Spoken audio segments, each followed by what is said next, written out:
நாடு முழுவதும் ஒரு வருட கால பகுதிக்குள் மொத்தம் சுமார் 900 குழந்தைகள் புற்றுநோயால் பதிவாகியுள்ளனர் என சுகாதார மேம்பாட்டு பணியகம் தெரிவித்துள்ளது.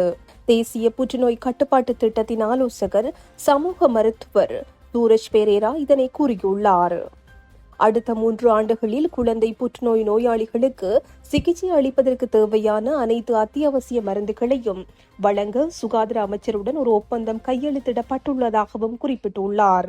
இது தொடர்பில் அவர் மேலும் தெரிவிக்கையில், புற்றுநோயை முன்கூட்டியே கண்டறிவது, சரியான நேரத்தில் மருத்துவ தலையீட்டை செயல்படுத்துவதிலும் சிகிச்சை விளைவுகளை கணிசமாக மேம்படுத்துவதிலும் முக்கிய பங்கு வகிக்கிறது. குழந்தைகள் தொடர்ச்சியான அல்லது அசாதாரண அறிகுறிகளை காட்டினால் உடனடியாக மருத்துவ உதவியை நாடுமாறு பெற்றோர்களையும் பாதுகாவலர்களையும் அவர் வலியுறுத்தியுள்ளார்.